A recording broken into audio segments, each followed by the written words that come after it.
तो जय हिंद साथियों, मैं स्वागत करता हूँ आपका द एसएससी एस्पायरेंट में। तो एज़ वी नो कि हम लोगों ने लास्ट लेक्चर में वो कैप की क्लास ली थी और मैंने आपसे बोला था कि मैं हर 2 ग्रामर की क्लास के बाद एक वो कैप की क्लास ज़रूर लूँगा। ठीक है, तो कल हमारी वो कैप की क्लास हुई थी, तो आज हम लोग चैप्टर कंजंक्शन अपना पढ़ेंगे और I will try my best कि मैं आपको जो कंजंक्शन है वो 2 से 3 लेक्चर में पूरा कंप्लीट करवा दूँ।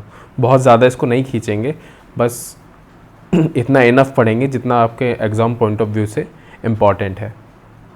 ठीक है, तो बहुत ही ईजी तरीके से पॉइंट बाय पॉइंट मैंने हर चीज़ इसमें एक्सप्लेन कर रखी है आपको, और बिना किसी दिक्कत के हम इसमें सारे कंजंक्शन के सारे पार्ट्स पढ़ेंगे, जितने टाइप्स होते टाइप्स पढ़ेंगे, और साथ ही साथ उसके एग्जांपल्स भी करेंगे, जिससे आपको कोई भी दिक्कत ना हो, छोटी से छोटी बड़ी से बड़ी। ठीक है, तो चलिए शुरू करते हैं। तो अगर बात की जाए कंजंक्शन की, तो व्हाट इज़ कंजंक्शन? कंजंक्शन होता क्या है? तो यहाँ पे वर्ड कंजंक्शन में यह आता है जंक्शन। जंक्शन का क्या मतलब होता है? जंक्शन का मतलब होता है किसी भी 2 या 2 से ज़्यादा चीज़ों को जोड़ना, आपस में जोड़ना, है ना। जैसे कोई भी आप स्टेशन देखते हो, जैसे दिल्ली जंक्शन हो गया, मेरे घर के पास पड़ता है गोविंदपुरी जंक्शन। तो जंक्शन का वही मतलब होता है जो बहुत सारे रास्तों को एक जगह जोड़ता है, तो जंक्शन वही होता है। कंजंक्शन का मतलब होता है 2 वर्ड्स या 2 से ज़्यादा वर्ड्स या 2 फ्रेज़ या 2 क्लॉज को आपस में जोड़ता है ये। ठीक है, या 2 सेंटेंस को आपस में जोड़े। ठीक, तो वो कंजंक्शन होता है। ठीक, तो पहले तो वर्ड जानते हैं कि वर्ड क्या होता है। तो a word is the smallest meaningful unit of a language. किसी भी भाषा का बहुत ही सबसे छोटा मीनिंगफुल यूनिट होता है, उसको हम लोग वर्ड बोलते हैं। ठीक है, तो और हम लोगों ने पार्ट ऑफ स्पीच में पढ़ा था फ्रेज़, कि फ्रेज़ क्या होता है। तो फ्रेज़ होता है a phrase is a group of word that make sense but does not have subject और a verb together.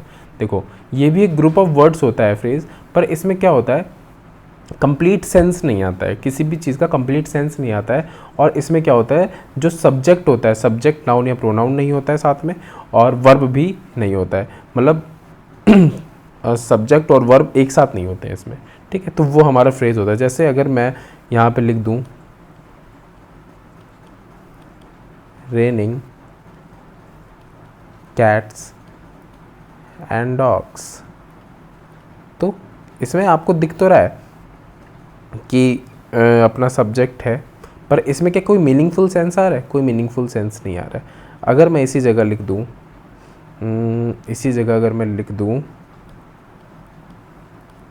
Put off, ठीक, गो अवे, तो इनके एक अलग अलग मीनिंग होते हैं, मतलब इन दोनों को जोड़ देंगे तो अलग अलग मीनिंग होते हैं, पर इट डजेंट मीन ना, इसका ये मतलब तो नहीं कि ये मीनिंगफुल सेंस दे रहे हैं। कोई मीनिंगफुल सेंस नहीं दे रहा, कोई भी मीनिंगफुल सेंस नहीं दे रहा, बस ये वर्ड्स का वो है, वर्ड्स का ग्रुप है।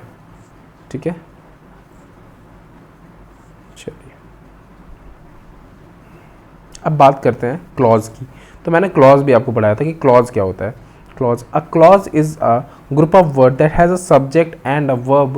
It may or may not express a complete thought. देखो, अब क्या बात होती है, क्लॉज जो होता है वो भी ग्रुप ऑफ वर्ड्स होता है, पर इसमें क्या होता है, फ्रेज में और क्लॉज में बस यही अंतर होता है कि फ्रेज में सब्जेक्ट और वर्ब नहीं होते हैं, इसमें सब्जेक्ट और वर्ब होते हैं, इसमें सब्जेक्ट और वर्ब होते ही हैं। ठीक है, तो इसमें जो हमें एडिशनल इन्फॉर्मेशन दी गई है क्लॉज में, वो मैंने यही तो बताया था आपको पार्ट ऑफ स्पीच में, कि कभी कभी ये कंप्लीट थॉट देता है और कभी कभी कंप्लीट थॉट नहीं देता। मतलब कभी कभी हम लोग को लगता है कि ये जितना सेंटेंस लिखा है इसके आगे कुछ होना चाहिए, ठीक, और कभी कभी हमें लगता है ये जितना सेंटेंस लिखा है ये पूरा सही लिखा है, इसके आगे हम या इसके पीछे हमें किसी भी चीज़ की ज़रूरत नहीं है। तो इसको हमने 2 चीज़ों में डिवाइड कर दिया है, इंडिपेंडेंट क्लॉज और डिपेंडेंट क्लॉज। इंडिपेंडेंट मतलब होता है बिल्कुल स्वतंत्र, जिसको किसी की ज़रूरत नहीं होती है। ठीक, तो जो इंडिपेंडेंट, भाई इंडिपेंडेंट का ही तो मतलब होता है ना, जो बिल्कुल पूरी तरीके से स्वतंत्र हो, उसके ऊपर किसी का भी राज ना हो। ठीक है, तो जो इंडिपेंडेंट क्लॉज होता है वो क्या होता है, गिव्स कंप्लीट मीनिंग, जो हमेशा एक कंप्लीट मीनिंग देता है, ठीक है। बात की जाए शी इज़ हैप्पी, तो ये शी हमारा क्या हो गया, सब्जेक्ट हो गया, इज़ हमारा वर्ब हो गया, ठीक। सब्जेक्ट वर्ब से मिलके एक वो बन गया, सेंटेंस बन गया, शी इज़ हैप्पी। तो क्या हमें इसके पीछे या इसके आगे हमें किसी चीज़ की ज़रूरत है? आपको लग रहा है किसी चीज़ की लगाने की या पीछे जोड़ने की ज़रूरत है? नहीं, वह खुश है, वह खुश है। आई डोंट थिंक कि इसके आगे या इसके पीछे कुछ लगाने की ज़रूरत है, कुछ भी लगाने की ज़रूरत नहीं है, ठीक। तो ऐसे ही यहाँ पे आई हो गया subject, finished my work, subject verb का combination, I finished my work, मैंने अपना काम कर लिया। तो इसके आगे कुछ लगाने की ज़रूरत है? कोई भी, किसी की भी ज़रूरत नहीं है, ना इसके पीछे ज़रूरत है। तो जिसके आगे या जिसके पीछे किसी भी चीज़ की ज़रूरत ना हो तो वो हमारा इंडिपेंडेंट क्लॉज हो जाता है। बट इसी जगह बात आ जाती है डिपेंडेंट क्लॉज की, बट इसी जगह बात आ जाती है डिपेंडेंट क्लॉज की कि डिपेंडेंट क्लॉज क्या होता है। डिपेंडेंट क्लॉज होता है जब हमें किसी भी चीज़ का कंप्लीट मीनिंग ना मिले, जब किसी भी चीज़ का कंप्लीट मीनिंग ना मिले। इसमें तो कंप्लीट मीनिंग मिल रहा है, ठीक, पर इसमें कंप्लीट मीनिंग नहीं मिलेगा। बिकॉज शी वॉज टायर्ड, क्योंकि वह थक गई थी, ठीक। तो इसको पढ़ने से ही हमें लग रहा है कि इसके पहले कुछ ना कुछ तो होना चाहिए, इसके पहले कुछ ना कुछ तो होना चाहिए। पर इसमें एक चीज़ कॉमन है, डिपेंडेंट और डिपेंडेंट में क्या चीज़ कॉमन है कि इसमें भी सब्जेक्ट वर्ब है और इसमें भी सब्जेक्ट वर्ब है। भाई शी सब्जेक्ट है और वॉज वर्ब है, ठीक। तो सब्जेक्ट वर्ब रहता है, पर ये कंप्लीट सेंस नहीं दे रहा। हम लोग को लग रहा है कि इसके पहले कुछ ना कुछ तो लगा होना चाहिए। व्हेन ही अराइव्ड, जब वह आ गया, ठीक, जब वह आ गया। तो अभी भी हम लोग को ये भी पढ़ने के बाद लग रहा है कि इससे पहले कुछ लगा होना चाहिए, ठीक। कंप्लीट सेंस नहीं मिल रहा हम लोगों को, पर इसमें भी सब्जेक्ट भी है और वर्ब भी है, ठीक। तो इसलिए कहते हैं कि डिपेंडेंट और इंडिपेंडेंट दो क्लॉज होती है। इंडिपेंडेंट क्लॉज होते हैं जिसमें कंप्लीट सेंस मिलता है और डिपेंडेंट क्लॉज होते हैं जिसमें कंप्लीट सेंस नहीं मिलता है। पर दोनों में एक चीज़ कॉमन होती है कि सब्जेक्ट और वर्ब होता है। क्लॉज का मतलब ही होता है group of words that has a subject और वर्ब, ठीक। चलते हैं नेक्स्ट स्लाइड की तरफ। तो ये हमारा एग्जाम्पल आ गया। अब कोई भी दो चीज़, ठीक, कोई भी दो चीज़, राम एंड श्याम, किसको किसको जोड़ दिया, राम को जोड़ दिया और श्याम को जोड़ दिया। किससे जोड़ दिया, कंजंक्शन एंड से, आर फ्रेंड्स, ठीक है। तो यहाँ तक कोई दिक्कत? एक चीज़ हमेशा याद रखेंगे, एक चीज़ हमेशा याद रखेंगे, कभी भी कोई भी कंजंक्शन लगा होगा, ठीक, बट हो, एंड हो, ठीक, तो इनमें चाहे इस तरफ कुछ भी है और चाहे इस तरफ कुछ भी है, चाहे इस तरफ कुछ भी है चाहे इस तरफ कुछ भी, हमेशा इक्वल रैंक के आएंगे। ज़रूरी नहीं है कि यहाँ पे एक तरफ एडजेक्टिव है और तो दूसरी तरफ आप नाउन लगा दो, ठीक, ऐसा नहीं करना है। हमेशा क्या होना है, इस तरफ अगर नाउन है तो इस तरफ भी नाउन ही होगा, तो इस तरफ भी नाउन होगा। इस तरफ अगर एडजेक्टिव है तो इस तरफ भी एडजेक्टिव होगा, ठीक है। कभी भी ये कलाकारी नहीं करनी है, मतलब हमेशा याद रखना कि जब भी कोई भी कंजंक्शन आता है तो हमेशा इक्वल रैंक के जो वो होते हैं वो हमेशा करेंगे, ठीक है। अब जैसे इसी में देख लो, इसी में देख लो, she is poor but honest, she is poor but honest, तो दोनों एडजेक्टिव है ना, ये भी एडजेक्टिव है, ये भी एडजेक्टिव है। अब यहाँ पे देख लो, I will come if you call me, तो इफ़ यहाँ पे कंजंक्शन आ गया, पर इससे पहले इधर भी क्लॉज है और इधर भी क्लॉज है। भाई सब्जेक्ट वर्ब है ना, सब्जेक्ट वर्ब, तो दो क्लॉज को जोड़ रहा है ना। ऐसा तो नहीं है कि यहाँ पे क्लॉज और यहाँ पे सीधे एक फ्रेज जोड़ दिया हो, ऐसा तो नहीं है ना। इस वजह से ये चीज़ हमेशा याद रखना, तो बेसिक पॉइंट है, तो आपको पता होना चाहिए। इसको रब कर देते हैं।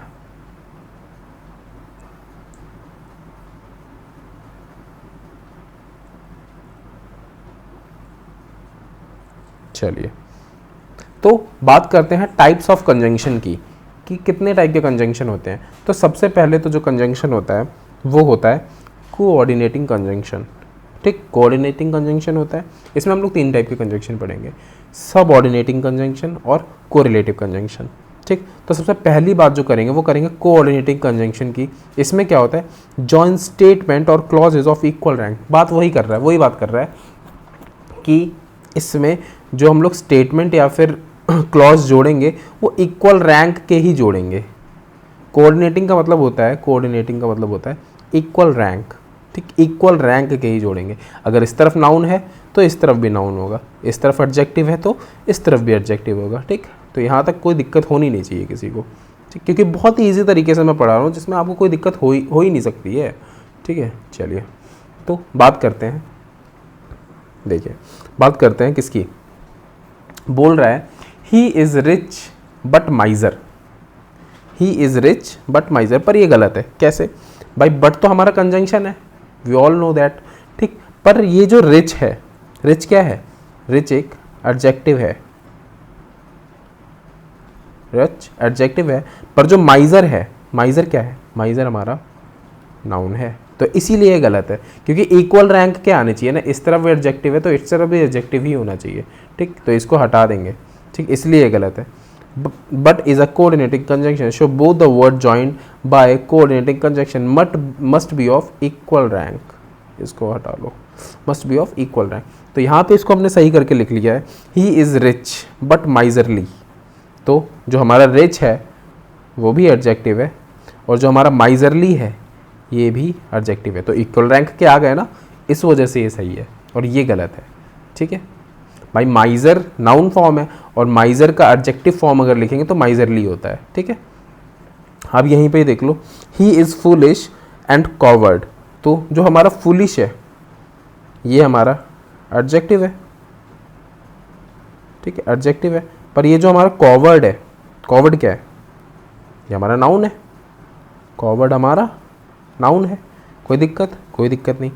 ही इज़ फुलिश, तो इसी को हम लोग क्या करेंगे भाई, एंड कंजंक्शन है तो इसको इक्वल मैनर में कर लेंगे, बिल्कुल, एक सेकंड रुकना गाइस, इक्वल मैनर में कर लेंगे बिल्कुल, ठीक है।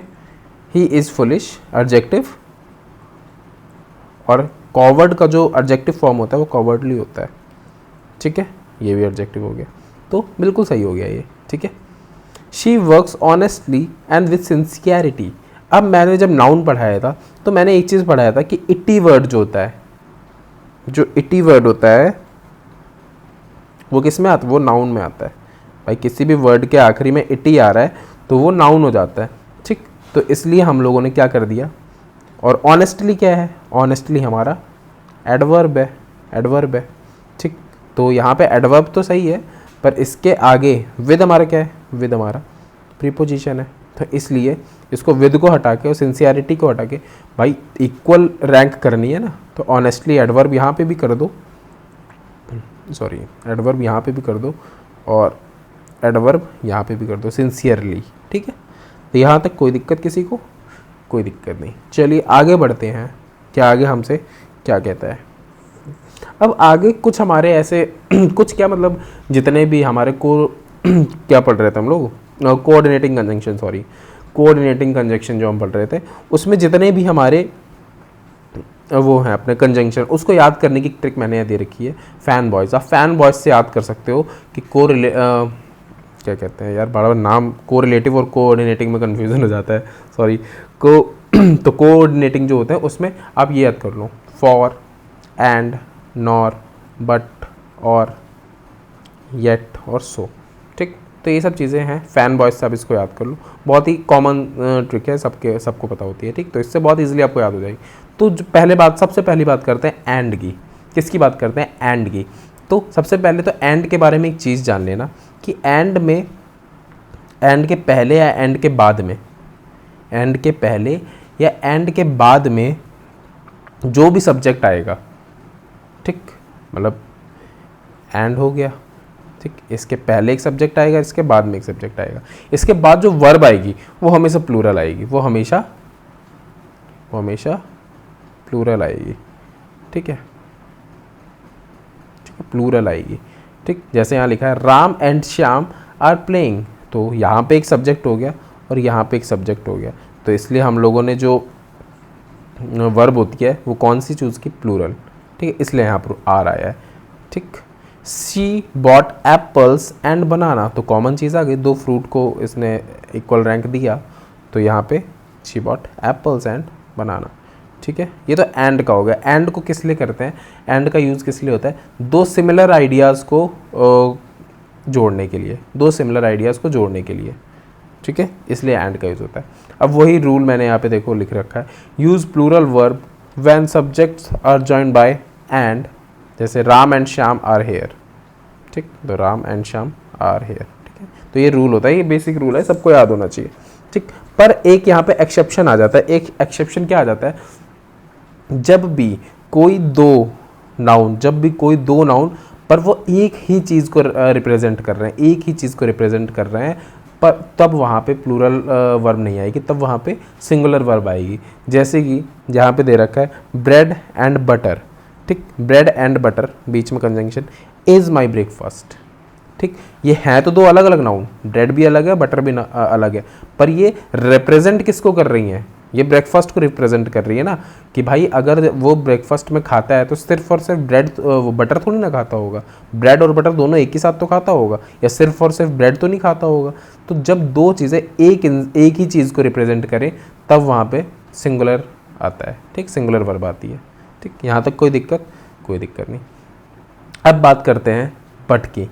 तो जो बट है, बट कॉन्ट्रास्ट शो करता है हमेशा, बट कंजंक्शन हमेशा कॉन्ट्रास्ट शो करता है कि जैसे एक तरफ की जो क्लॉज होगी, ठीक, एक तरफ की जो क्लॉज होगी वो क्या होगी, पॉजिटिव होगी, और दूसरी तरफ की, मतलब दूसरी तरफ की कंजंक्शन, ये एक कंजंक्शन आ गया, और दूसरी तरफ की नेगेटिव होगी, या तो एक तरफ की नेगेटिव होगी और दूसरी तरफ की पॉजिटिव होगी, ठीक है। ये ऐसे होता है, जैसे कि देख लो, ही इज़ पुअर, वो गरीब है, तो ये नेगेटिव क्लॉज आ गई।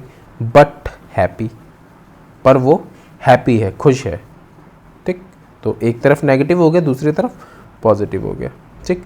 तो इसलिए बट यहाँ पे लगता है, बट कॉन्ट्रास्ट इसलिए शो करता है।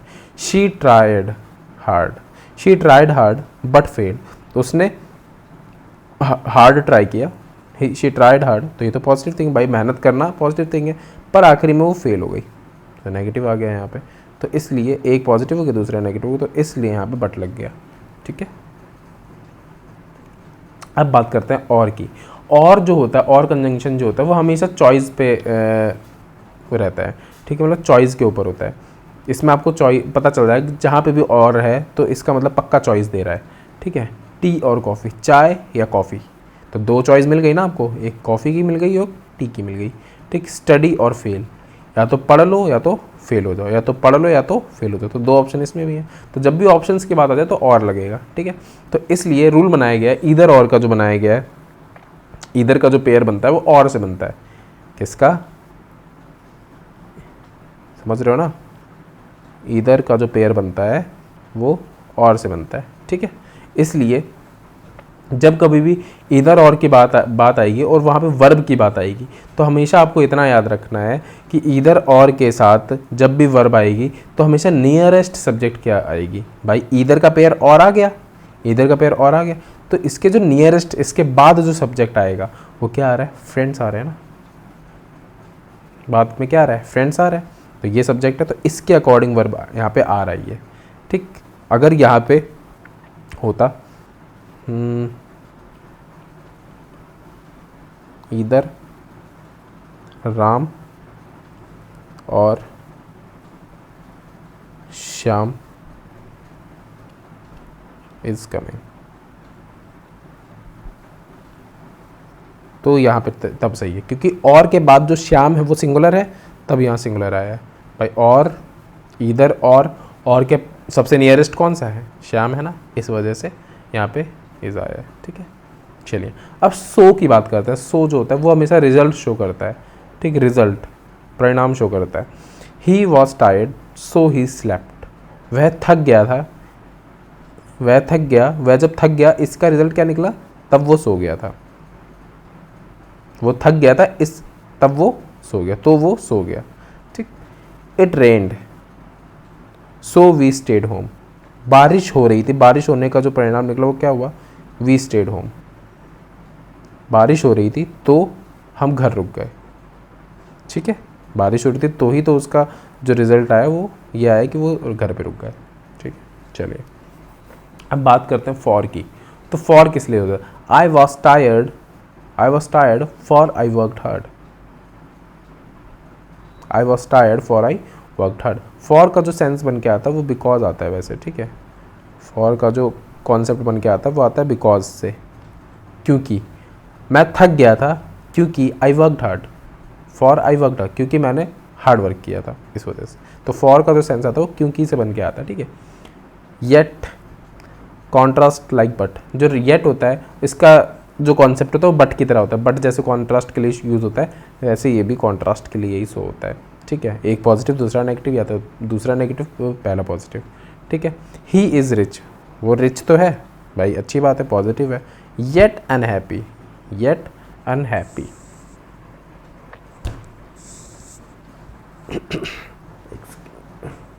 ठीक है। येट अनहैप्पी, तो ये दूसरा वाला तो नेगेटिव हो गया, ठीक है, ये कंजंक्शन हो गया। चलिए नॉर, अब ये आ जाता है नेगेटिव एडिशन के लिए, ये आ जाता है नेगेटिव एडिशन के लिए। He does not drink not does he smoke, तो हमेशा जैसे ईदर और का बताया था वैसे नॉर में भी क्या होगा, नॉर में क्या होगा बताइए। नॉर में भी जो आपका वर्ब होगा वो नियरेस्ट वाले के बाद आएगा। और एक चीज़ हमेशा याद रखिएगा, जब भी नॉर की बात आती है तो यहाँ पे इन्वर्जन हो जाता है। क्या हो जाता है, इन्वर्जन हो जाता है। इन्वर्जन का क्या मतलब होता है, इन्वर्जन का मतलब होता है कि वर्ब पहले आ जाएगा और सब्जेक्ट बाद में आ जाएगा, वर्ब पहले आ जाएगा और सब्जेक्ट बाद में आ जाएगा, ठीक। तो ये वाला जो रूल है ये हमेशा याद रखेंगे कि जब भी नीदर नॉर की बात होगी तो इन्वर्जन हो जाएगा, ठीक है। चलिए नेक्स्ट स्लाइड पे चलते हैं।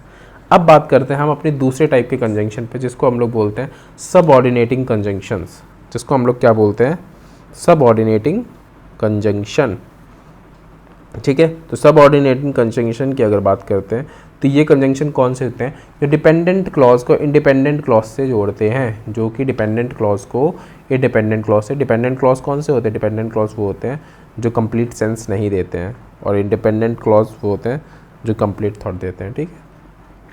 तो इसके अगर कुछ एग्जांपल्स की बात की जाए तो after, because, if, that, though, although, till, before, unless, as, when, while, ठीक है। तो ये कुछ सबऑर्डिनेटिंग कंजंक्शंस के मैंने एग्जांपल्स दे दिए। अब देखते हैं कि ये काम कैसे करते हैं। अब हम लोग को ये भी तो देखना है कि काम कैसे करते हैं। टाइप बेस्ड, अब मैंने यहाँ पे इसको जो है इसकी जो स्लाइड बना दी है वो इस तरीके से बनाई है कि आपको टाइम, कॉज, पर्पस, रिजल्ट, इन सब का अलग अलग यूज़ समझ में आ जाए कि अगर टाइम की बात होती है तो कैसे यूज़ होता है, पर्पस की बात होती है तो कैसे यूज़ होता है, ठीक, रिजल्ट की बात होती है तो कैसे यूज़ होता है, ठीक। चलिए, तो अगर टाइम की बात करते हैं तो टाइम वाले में कौन कौन से सबऑर्डिनेटिंग कंजंक्शन आ जाते हैं, वो आते हैं when, while, before, after, till, since, as soon as, ठीक है। तो ये हमारे टाइम वाले हो जाते हैं। देख लो, I will call you when I arrive, तो मैंने क्या बोला था, सबऑर्डिनेटिंग क्लॉज वो होते हैं जो डिपेंडेंट क्लॉज को इंडिपेंडेंट क्लॉज से जोड़ते हैं, ठीक है। देख लो, आई विल कॉल यू, मैं तुम्हें कॉल करूँगा, ठीक, मैं तुम्हें कॉल करूँगा, ठीक। तो ये तो कौन सा क्लॉज हो गया, ये इंडिपेंडेंट क्लॉज हो गया। वी डोंट थिंक कि इसके आगे हम लोग को कुछ लगाने की ज़रूरत है, डोंट से दैट कि इसके आगे कुछ लगाने की ज़रूरत है। लग रहा है कि इसके आगे कुछ लगाने की ज़रूरत है, कुछ भी लगाने की ज़रूरत नहीं है, ठीक। तो यहाँ पे आ गया when, when I arrive, when I arrive, I arrive के आगे ज़रूर लग रहा है मैं पहुँच जाऊँगा, ठीक, ठीक है, जब मैं पहुँच जाऊँगा, जब मैं पहुँच जाऊँगा।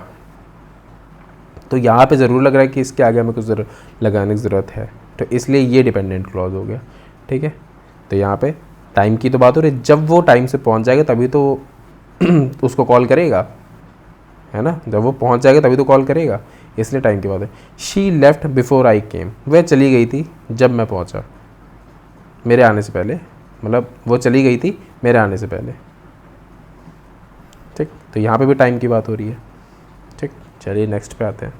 नेक्स्ट में आ जाता है कॉज और रीज़न। भाई कॉज और रीज़न, यहाँ पे फॉर भी आप लगा सकते हो, यहाँ पे आप फॉर भी लगा सकते हो, ठीक है। I stayed home because I was sick, भाई नॉर्मल सी बात समझो, अगर आप किसी को आपको रीज़न देना होगा तो आप ऐसे ही तो दोगे ना रीज़न, उसको कैसे दोगे।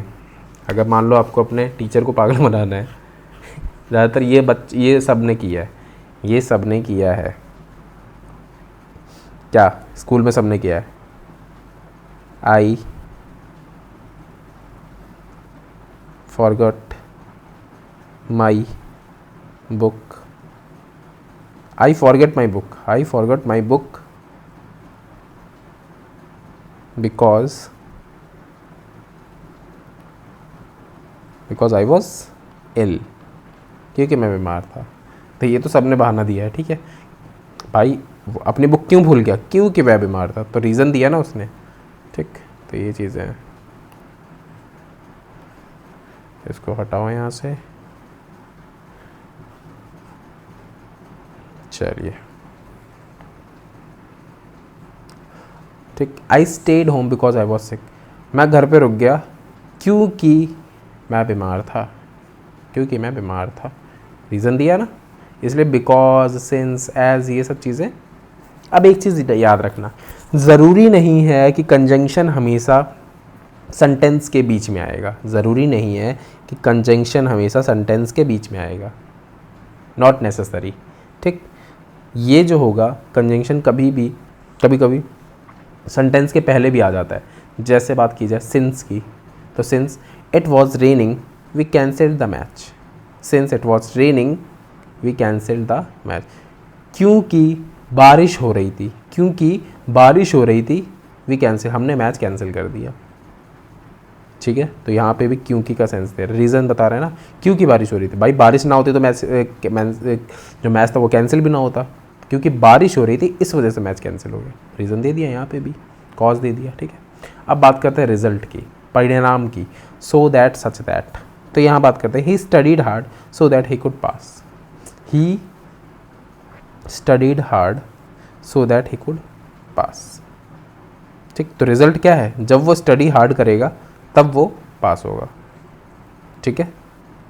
He was severally injured therefore he died, ठीक। इसमें भी रिजल्ट क्या, जब उसको बहुत चोट लग गई तब वो मर गया, तो वो मर गया, ठीक। तो यहाँ पे भी तो रिजल्ट दिया है ना, तो उसको बहुत ज़्यादा चोट लगी तभी तो वो मर गया, ठीक, रिजल्ट मिल गया।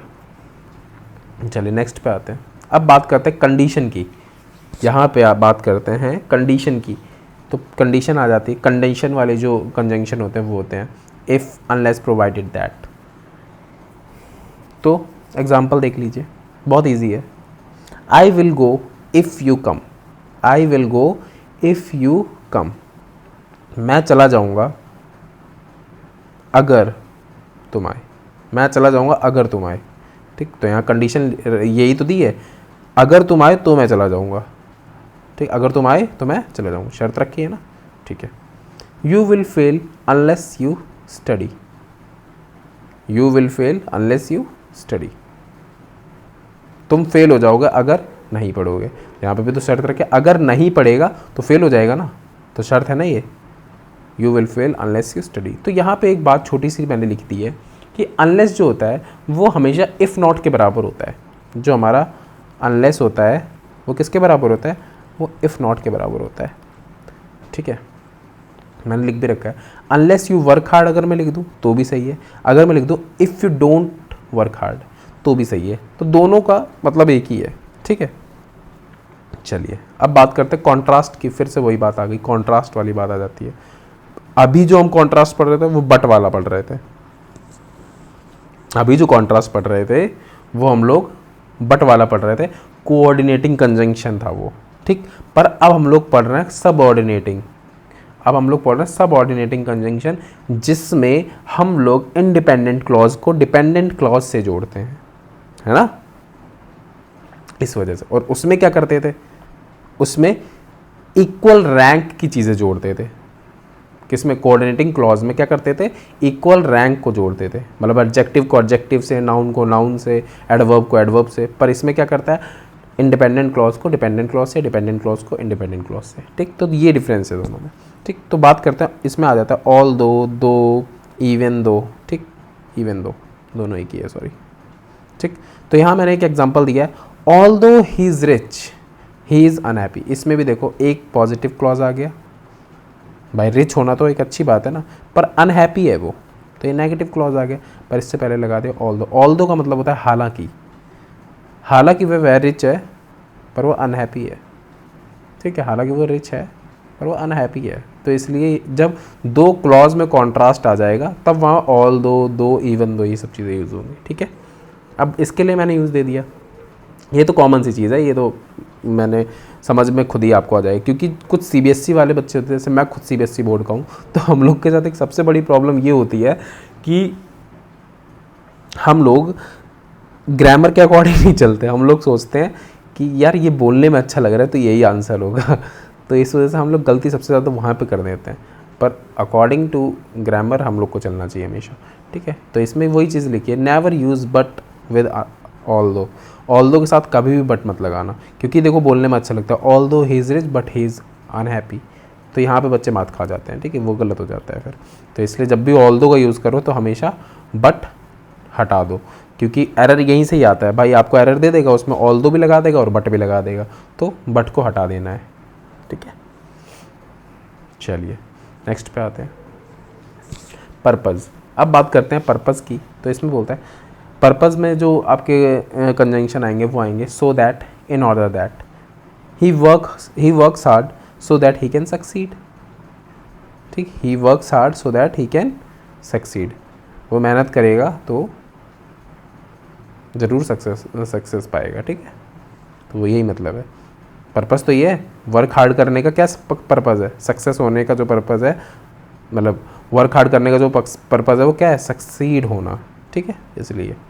चलिए अब बात करते हैं कंपैरिजन की, कि कंपैरिजन की जब बात हो जाएगी तो कंपैरिजन कैसे करेंगे, देन, एज और एज लगा के, मतलब ये सिंगल है, ये सिंगल कंजंक्शन है, दो नहीं है, ठीक है। तो देन वाला तो सबको पता है, एडजेक्टिव में हम लोग सब लोग पढ़ते हैं, ठीक है। She is taller than me, she is taller than me, ये तो कंपैरेटिव डिग्री में आ गया ना, शी इज़ टॉलर देन मी।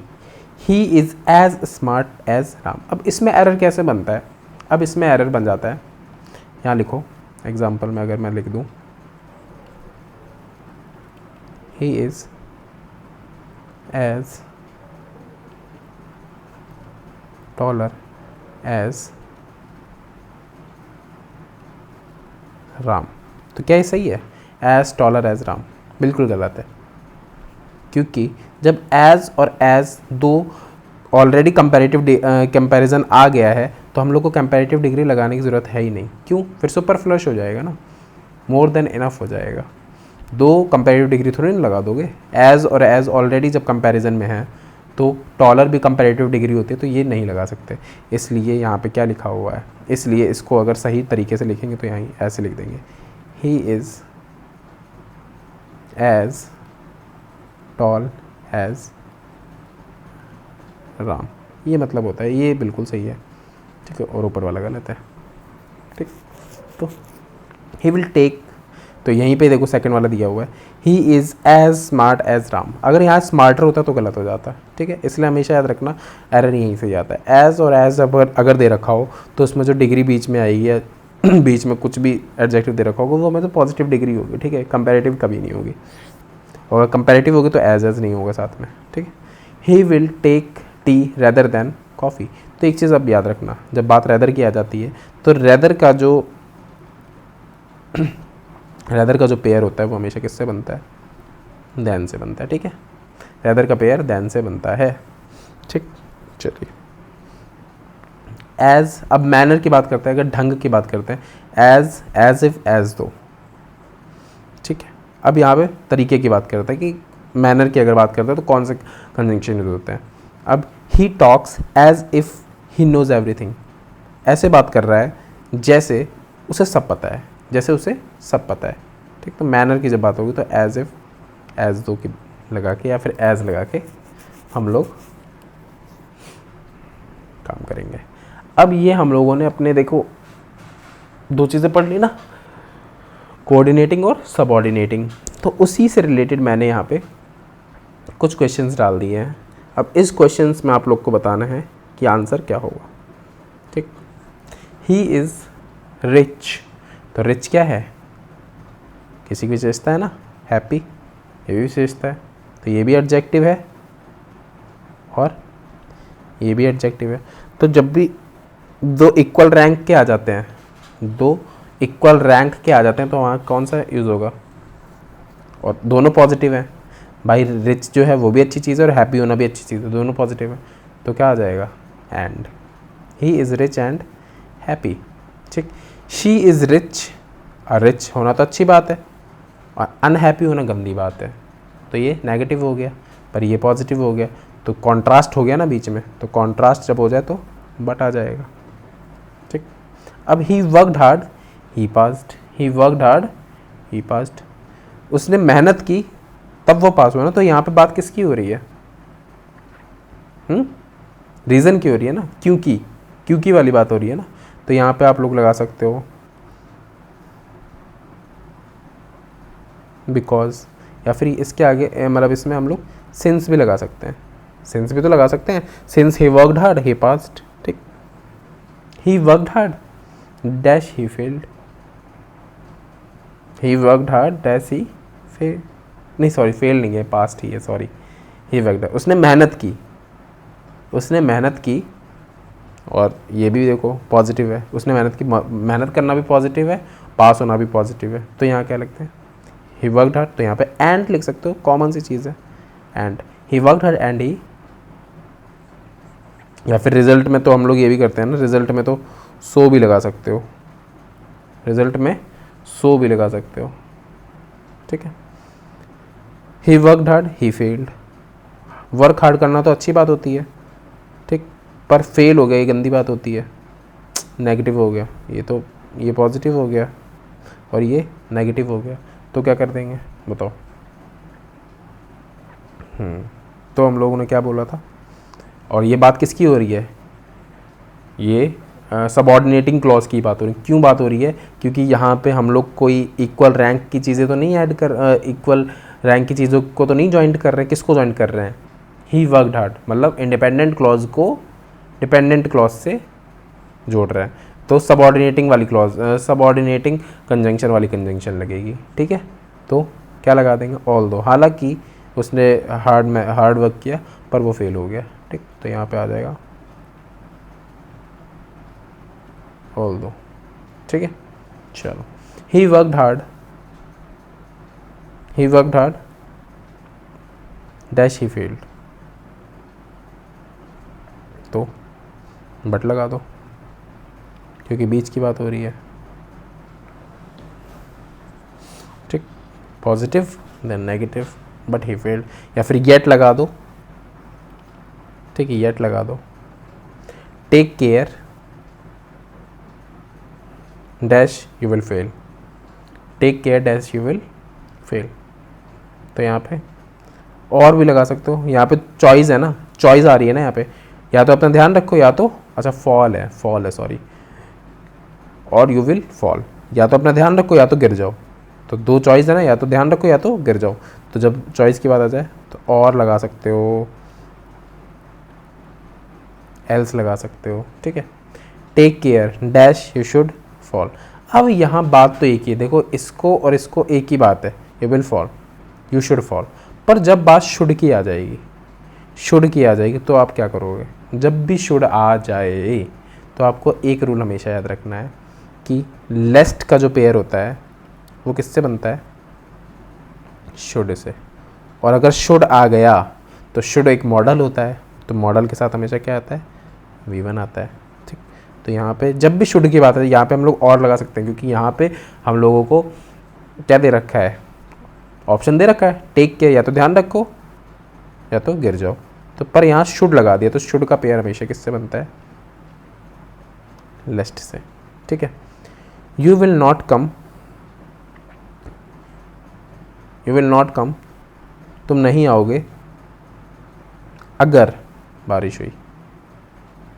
ठीक, तो यहाँ पे तो शर्त है ना, वो नहीं आएगा अगर बारिश हुई, तो इफ। ठीक, आई विल कम, वो आएगा, तो ये भी पॉजिटिव है, और कैसे भी आएगा। ठीक, तो कोई नेगेटिव वाला सीन तो है नहीं, तो I will come even if it rains, मैं आऊँगा अगर बारिश हुई तब भी। ठीक है, तो ये मामला है। चलिए, अब लास्ट हम लोग पढ़ते हैं कोरिलेटिव कंजंक्शंस। कोरिलेटिव कंजंक्शन क्या होते हैं यहाँ से देखेंगे। तो हमारे जो कोरिलेटिव कंजंक्शन होते हैं ये क्या होते हैं? सम कंजंक्शन आर इन पेयर, मतलब कुछ ऐसे कंजंक्शन होते हैं जो पेयर्स में होते हैं। ठीक, उन्हीं को हम लोग कोरिलेटिव कंजंक्शन बोलते हैं। ठीक, कोरिलेटिव कंजंक्शंस बोलते हैं। ठीक है, तो ये देख लो, दो का पेयर बनता है येट से, ऑल दो का बनता है स्टिल से, नो सूनर का बनता है देन से, हार्डली स्कार्सली का बनता है व्हेन से, एज का बनता है एज से, सो का बनता है एज से। सबसे ज़्यादा कन्फ्यूज़न इसमें होती है एज और एज में। भाई ये तो कंपैरिजन के लिए होता है, ठीक, एज और एज तो कंपैरिजन के लिए, अभी मैंने पिछली वाली स्लाइड में पढ़ाया आपको, ठीक है। और पढ़ लो आगे। लेस्ट का भी जस्ट मैंने पिछले स्लाइड में बताया, लेस्ट का पेयर शुड से बनता है, और अगर शुड आ गया, शुड एक मॉडल होता है, मॉडल के साथ हमेशा V1 आता है। टू का पेयर टू से बनता है, टू का पेयर टू से बनता है। अब ये इसकी हिंदी लिख रखी है, जिसको भी बच्चे को हिंदी क्लियर करनी है तो ये उसकी हिंदी है, ठीक है। चलिए अब देख लो, सो का दैट से बस, सो दैट, बिटवीन का एंड से बनेगा, फ्रॉम का टू से बनेगा। भाई कभी भी कोई इंसान जाता है, he is growing from Delhi to Mumbai, he is going from Delhi to Mumbai, he is going from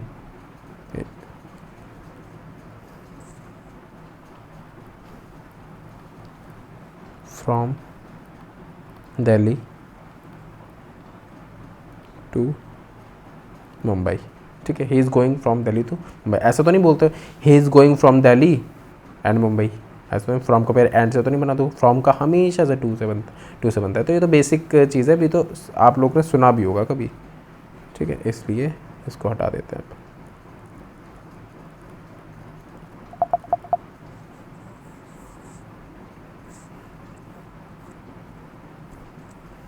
चलिए, तो फ्रॉम का टू से बनता है, वेदर का और से बनता है, ईदर का भी और से बनता है, नेदर का नॉर से बनता है, ठीक, द सेम का दैट से बनता है, बोथ का एंड से बनता है, नॉट ओनली का बट ऑल्सो से बनता है। पर नॉट ओनली बट ऑल्सो में एक चीज़ यह हमेशा याद रखना, इसके साथ इन्वर्जन भी होता है। नॉट ओनली बट ऑल्सो के साथ इन्वर्जन भी होता है। इन्वर्जन का क्या होता है? इन्वर्जन होता है जिसमें वर्ब पहले होता है और सब्जेक्ट बाद में होता है, ठीक है। सम अदर कंजंक्शन होता है और एल्स अदरवाइज, ठीक है। चलिए अब आते हैं, कुछ मैंने कोरिलेटिव कंजंक्शंस दिए हुए हैं जिससे आपको और अच्छे तरीके से बिल्कुल समझ में आ जाएगा कि अगर पेयर बनता है, पेयर होता है तो कैसे बनता है और कैसा होता है, दिखने में कैसा होता है, ठीक है। तो देख लो, ये एग्जांपल से आपको और अच्छे से क्लियर हो जाएगा, ठीक। तो पहले बोल रहा है he is not only intelligent but also hard working, he is not only intelligent but also hard working, तो नॉट ओनली का पेयर बट ऑल्सो से। ईदर यू अपोलोजाइज और यू विल पनिश्ड, ठीक, ईदर का और से बन गया। शी इज़ बोथ, बोथ का पेयर एंड से, बोथ पुअर एंड ऑनेस्ट। अब पुअर एंड ऑनेस्ट एडजेक्टिव है दोनों, देखो इसमें एरर है ही नहीं, बिल्कुल भी एरर नहीं है। एडजेक्टिव एडजेक्टिव, और एंड जो होता है, एंड कौन सा वाला कंजंक्शन होता है? एंड जो होता है वो कौन सा होता है? कोऑर्डिनेटिंग कंजंक्शन, ठीक है। Neither Ram nor Shyam was present, neither Ram nor Shyam, neither का पेयर नॉर से। He can speak both, both का पेयर एंड से, बोथ का पेयर एंड से, ठीक। वेदर का पेयर और से, whether he comes or not I will go, whether he comes or not I will go. She is both beautiful, both का pair and से। Both the teacher, both का pair and से। I will take either का pair or से, take either, either का pair or से। दो, दो का पेयर किससे? येट से। और दो ऑल दो जब भी आ जाएगा तो हमेशा क्या होगा, क्या होगा? एक जो क्लॉज होगी वो पॉजिटिव होगी, दूसरी वाली नेगेटिव होगी, या पहली वाली नेगेटिव होगी, दूसरी वाली पॉजिटिव होगी, ठीक है। तो वही है, पहली वाली पॉजिटिव है, दूसरी वाली नेगेटिव है। चलिए नेक्स्ट आते हैं। बस इतना ही है आज के लिए। तो मैं आशा करता हूँ कि आप लोग को ये सब चीज़ें समझ में आई होंगी बिल्कुल अच्छे तरीके से, और मैं पूरी यही कोशिश करूँगा कि कल जो मैं कंजंक्शन का लेक्चर लाऊंगा उसमें मैं पूरा कंजंक्शन आपको ख़त्म कर दूँ। तो ये जो आज हमने जितना पढ़ा था ये तो पूरा एक तरीके से बेसिक था, मतलब ऊपर से था कंजंक्शन, कि हाँ अगर आप कंजंक्शन के प्रैक्टिस लगा रहे हो तो आपको ये ऊपर की चीज़ें पता ही होनी चाहिए, तो मस्ट है, ठीक। कल जो हम पढ़ेंगे असली चीज़ तो वो होगी, ठीक। तो उसी में हम लोग अच्छे तरीके से बिल्कुल क्या करेंगे, उसकी प्रैक्टिस करेंगे, उसके रूल्स पढ़ेंगे, ठीक, तब जाके आपको चीज़ें और क्लियर हो जाएंगी, ठीक है। तो आई विल ट्राई कि कल मैं उसको ख़त्म कर दूँ पूरे तरीके से कंजंक्शन को। ज़्यादा लंबा वीडियो नहीं करना, ज़्यादा पार्ट्स इसके नहीं करने हैं कि 5-6 घंटे तक कंजंक्शन ही थोड़ी ना पढ़ाता रहूँगा, ठीक है। तो अगर सेशन अच्छा लगा हो, do like, comment and share, ठीक है। और अगर किसी को ये नोट्स चाहिए तो टेलीग्राम ग्रुप और व्हाट्सएप दोनों पे अवेलेबल हैं, द SSC एस्पायरेंट 01। और अगर किसी को कोई पर्सनल डाउट चाहिए, किसी को कोई पर्सनल डाउट हो तो ये मेरा नंबर है 8299338171। आप लोग मुझसे इस पर कांटेक्ट कर सकते हैं, ठीक है। तो आज के लिए इतना ही, मिलते हैं नेक्स्ट क्लास में, तब तक के लिए जय हिंद।